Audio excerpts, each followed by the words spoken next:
जाए, फूलों का आंगन रूठ न जाए, ये सिंगार का दर्पण टूट न जाए। तड़प तड़प के प्यार में तेरी हो, तड़प तड़प के प्यार में तेरी जोगन ना मर जाए, कहीं देर ना हो जाए, कहीं देर ना हो जाए, कहीं देर ना हो जाए, कहीं देर ना हो जाए। आरती का किडनैप दुश्मनी की वजह से नहीं, बल्कि पैसे के लालच में हुई है। और इसके एवज में हम फिरौती के मांग करें। हाँ ठीक है, पैसे भी तो निकलने ही चाहिए। तुम इस नए नंबर से फोन करके पैसे की मांग करो, कम से कम 50 लाख रुपए। पैसे वाली पार्टी है, उसके बाद सोचते हैं कि पैसा मंगाना कहां है, लेना कैसे है, और पैसे लेने के बाद आरती के साथ सलूक क्या करना है।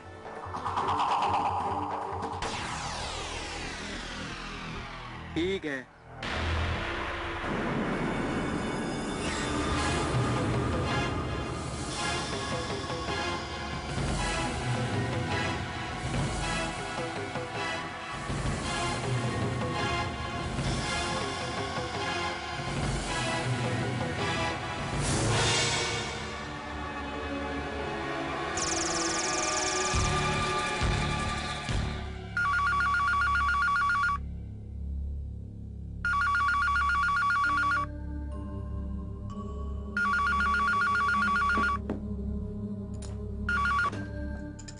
हेलो हेलो, आपके घर की बहू आरती हमारे कब्जे में है।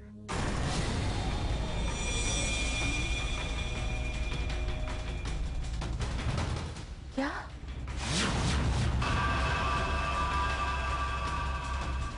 बहू तुम्हारे कब्जे में है?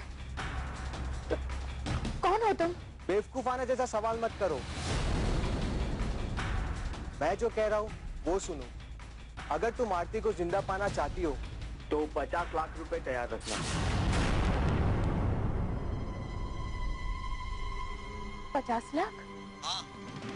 पैसे कहाँ पहुँचाने हैं ये मैं तुम्हें बाद में फोन करके बताऊंगा, लेकिन याद रखना अगर इस बारे में पुलिस को खबर की तो उसकी लाश के टुकड़े भी नहीं मिलेंगे।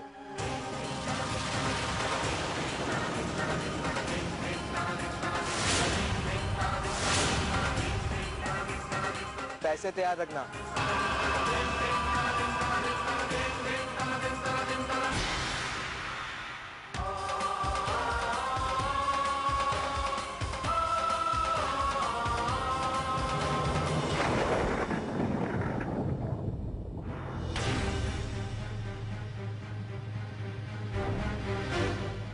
किडनैपिंग की दो ही वजह हो सकते हैं, दुश्मनी या दौलत। अगर पैसों के लिए किडनैप किया जाता है आरती को, तो फिरौती वालों का अब तक फोन आ चुका होता। लेकिन मेरा दावा है कि किडनैपिंग दुश्मनी की वजह से हुई है।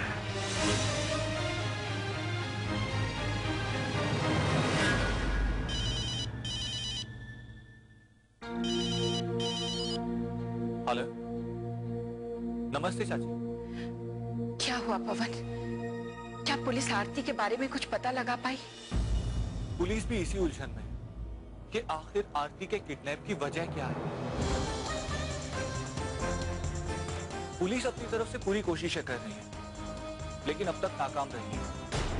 पता नहीं आखिर आरती को कहां रखा गया। कल एक उम्मीद बंधी थी। उम्मीद? कैसी उम्मीद? क्या आरती के बारे में कुछ पता चला था? हाँ, वो गुंडा रामा, वो प्रेम को मिल गया था जिसने गुंजन को आरती तक पहुंचाया था। लेकिन जब तक प्रेम उसको लेकर उस जगह पर पहुंचा, आरती को वहां से हटाया जा चुका था। पता नहीं कब पता चलेगा। कैसे पता चलेगा मेरी बेटी के बारे में? आरती तक पहुंचने की सारी कोशिशें अब तक नाकाम हो चुकी हैं चाची। हाँ, लेकिन प्रेम ने उस गुंडे रामा को पुलिस के हवाले कर दिया है। शायद उसी से कुछ पता लग सके।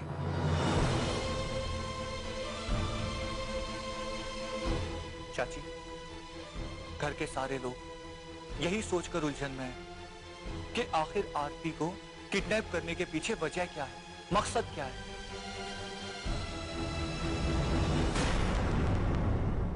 कहीं देर ना हो जाए। तो उनका ये मकसद है, यानी कि आरती को किडनैप फिरौती की रकम के लिए किया गया है। हाँ, शायद अब तक वो ये देख रहे थे कि हम आरती को लेकर कितने परेशान होते हैं। आरती इस घर में नई नवेली दुल्हन बनकर आई थी, तो क्या हम उसके लिए परेशान नहीं होंगे? क्या उस किडनैपर को ये लग रहा था कि हम आरती को छुड़वाने के लिए पैसे देंगे या नहीं? आखिर किस बात का इंतजार कर रहे थे वो सब? हाँ माँ, शायद वो हम लोगों को परेशान करने के बाद पैसे की मांग करना चाहते होंगे,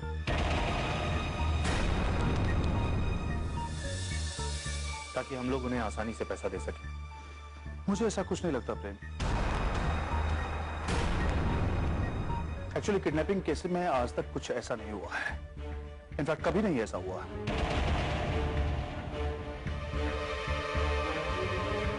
और वैसे भी जिसका किडनैप होता है उसके घर वाले बड़े परेशान होते हैं। उनके लिए एक एक पल गुजारना बहुत मुश्किल हो जाता है, और उनसे कहीं ज्यादा मुश्किल उन किडनैपर्स के लिए हो जाता है, क्योंकि उनका तो ये मकसद होता है कि फिरौती की रकम ले लें और जल्द से जल्द मामला रफा दफा कर लें।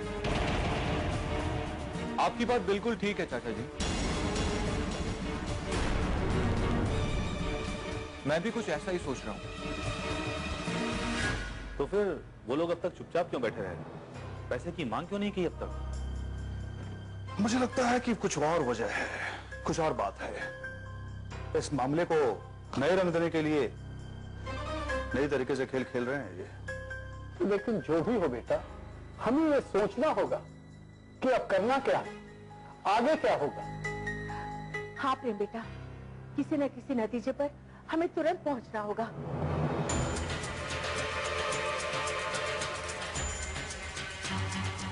वैसे उसने कहा है कि वो फिर से मुझे फोन करेगा। माँ, मेरे तो कुछ समझ में नहीं आ रहा कि ऐसे वक्त में मुझे क्या फैसला करना चाहिए।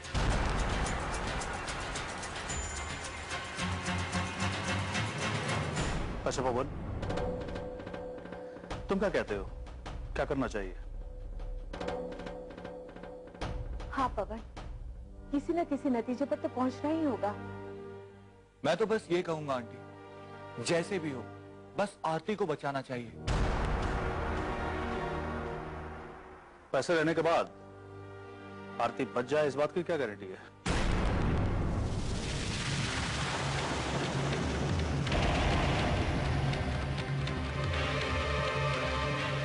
हो सकता है किडनैपर्स फिरौती की रकम लेने के बाद आरती को जान से ही मार डालें।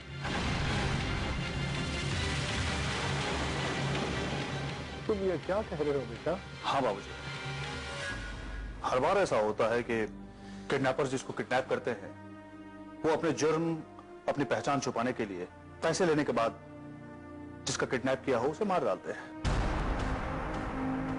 आप ही जरा सोचिए ना बाबूजी, अपनी आरती कोई मासूम बच्ची नहीं है, बड़ी हो चुकी है, समझदार है। वो अच्छी तरह जान चुकी होगी कि उसे किसने किडनैप किया है, किसका हाथ है इसमें। तो आपको लगता है कि पैसे लेने के बाद वो किडनैपर्स आरती को छोड़ देंगे आसानी से, रिहा कर देंगे? तो फिर आप क्या कहते हैं चाचा, क्या करना चाहिए हम लोगों को? आखिर आरती को बचाने का तरीका क्या है? आरती को ढूंढने के लिए पुलिस तो कोशिश कर ही रही है। मैं भी इसी डिपार्टमेंट पर रह चुका हूं, इसलिए मुझे अच्छी तरह पता है कि पुलिस अपना काम बखूबी कर रही होगी। तो मुझे लगता है कि पुलिस से ये बात छुपानी नहीं चाहिए।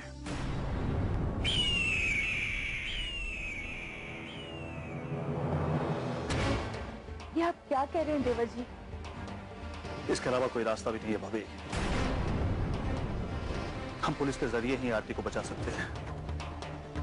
ठीक है, कल तक पुलिस के पास कोई सबूत नहीं, कोई सुराग नहीं था, लेकिन अब ये फोन पुलिस के लिए बहुत बड़ा सुराग बन सकता है।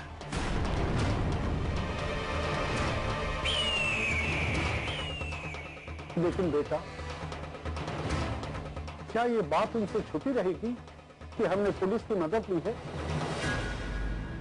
बाबूजी, अब पुलिस हमें खुद बताएगी कि हमारा अगला कदम क्या होगा। फिलहाल तो मेरी यही सलाह है कि हमें कानून के साथ चलना चाहिए।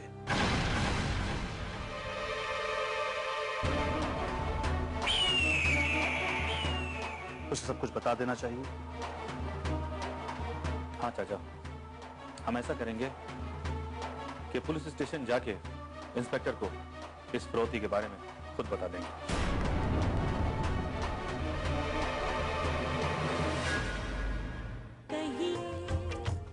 ऋषि, तुम फोन करके इंस्पेक्टर को यहाँ भी बुला सकते हो बेटा।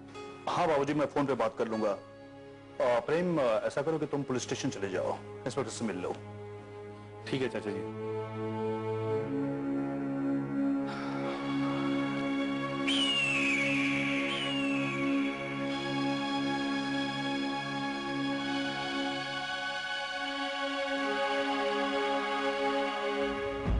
आपको क्या लगता है, क्या वो लोग फिरौती के 50 लाख देंगे? हाँ अनिल, आरती को बचाने के लिए वो लोग रुपए देंगे, जरूर देंगे। और फिलहाल तो मैंने नया मोड़ दिया है। वो लोग ये सोचेंगे कि किडनैप किसी गैंग का काम है। पहले वो माहौल समझने की कोशिश और फिर फिरौती की मांग। अब हमें इस बात पे नजर रखने की भी जरूरत है कि कहीं वो लोग पुलिस को खबर ना कर दे। अनिल, एक घर में कई तरह के आदमी होते हैं अनिल, लेकिन जहां तक मैंने सुन रखा है कि प्रेम की मां आरती से बहुत प्यार करती है। वो घर की मालकिन है और उसके लिए 50 लाख रुपया देना कोई बड़ी बात नहीं है।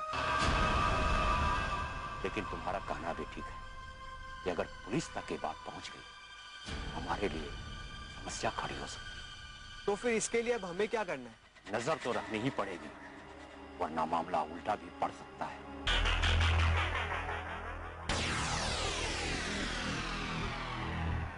हमें ये कैसे पता चल सकता है कि उस घर में क्या चल रहा है? उस घर के लोगों ने पुलिस को खबर की या नहीं? उस घर में तो ऐसा कोई नहीं है जो हमें इस बात की जानकारी दे सके, लेकिन उस बात को जानने के लिए हमें अपने आदमियों को वहां लगाना पड़ेगा। ठीक कह रहे हैं आप, यही एक तरीका है। और हाँ, अपने कुछ आदमियों को पुलिस स्टेशन के बाहर लगा दो और उन आदमियों को वहां लगाना जो प्रेम के घर वालों को पहचानते हो। और प्रेम के घर के बाहर भी कुछ आदमियों को लगा दो जो इस बात पर नजर रखे कि पुलिस का आना जाना तो वहां नहीं हो रहा है। ठीक है, मैं अपना आदमी लगा देता हूँ। और हाँ, ये बात तो अब घर में सबको पता लग गई होगी, घर में हलचल मच गई होगी। अब देखना ये है कि वो लोग पैसे देते हैं या पुलिस के पास जाते हैं। तुम थोड़ी देर बाद फोन करो, समझ गए ना?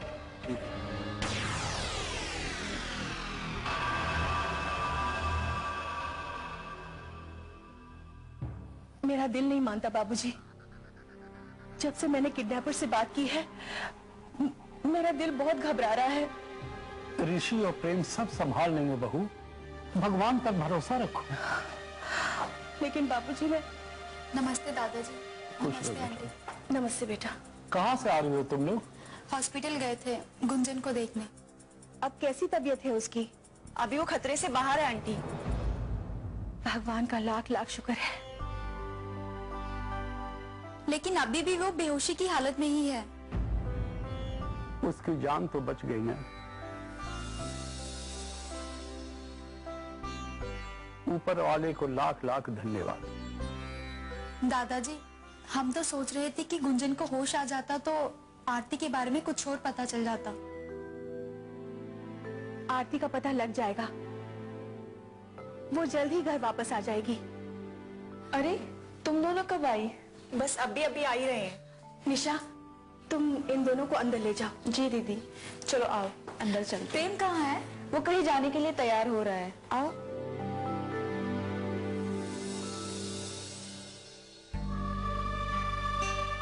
बाबूजी, कुछ समझ में नहीं आ रहा है कि ये बात किसको बताएं, किसको ना बताएं।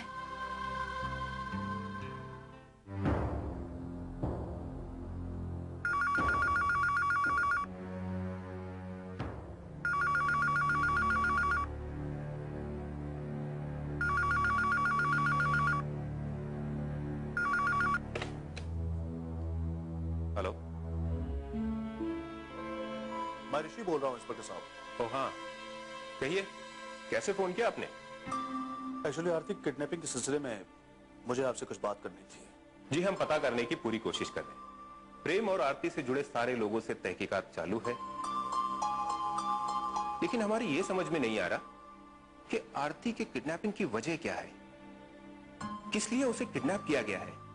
अब तक तो बात समझ में नहीं आई इंस्पेक्टर साहब, लेकिन हाँ, किसी गहरी साजिश की बू जरूर आ रही है। कहीं रे हो जाए।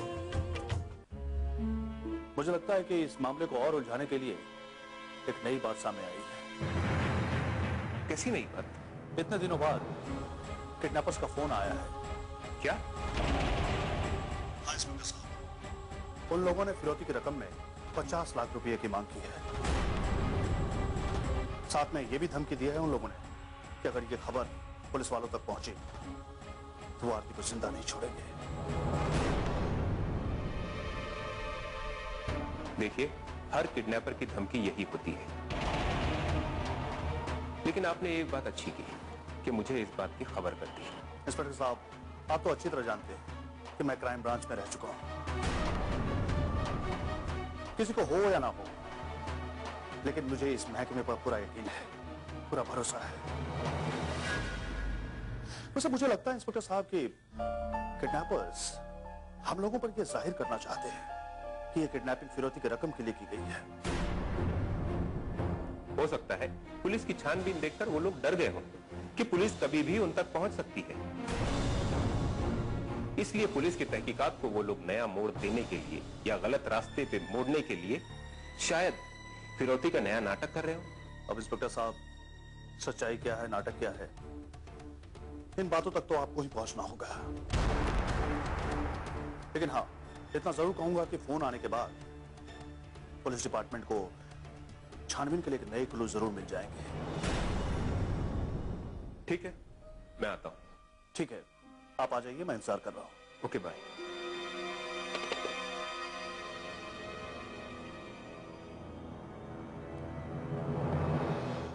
आपको क्या लगता है फिरौती की मांग करना उन लोगों का नाटक है?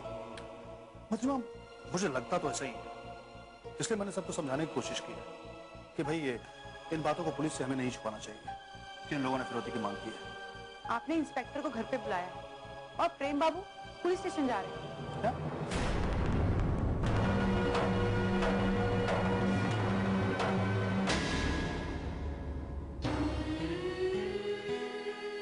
बाबूजी, क्या पैसों के लिए हम बहू की जान का खतरा मोल ले लेंगे? क्या कहूं बहू, कुछ समझ में नहीं आ रहा। बाबूजी, गुंडों ने धमकी दी है कि अगर हमने पुलिस को इसके बारे में बताया तो वो हमारी बहू को मार डालेंगे। बाबूजी, अगर गुस्से में आकर उन लोगों ने ऐसा कुछ किया तो क्या हम अपने आप को माफ कर पाएंगे? पूरी जिंदगी ये बात चुभती रहेगी कि पैसों की वजह से हमने अपनी बहू को खो दिया।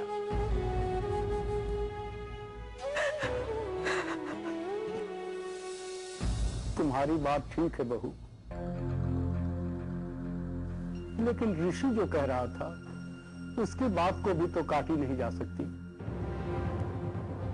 वो कानून के महकमे में इतने वर्षों तक काम कर चुका है, न जाने कितने गुंडे मवालियों से उसका पाला पड़ा होगा। मैं भी तुम्हारे साथ पुलिस स्टेशन चलता हूँ प्रेम। चलना चाहते हो तो चलो, लेकिन हमें यह भी बात नहीं खोलनी है कि यह खबर हमने पुलिस को दे दी। इसीलिए मैं अकेला जाना चाहता हूं। सोच लो बेटा, तुम पुलिस को इस बात की खबर करोगे और ये बात गुंडों से भी छुपी नहीं रहेगी। अच्छी तरह सोच लो।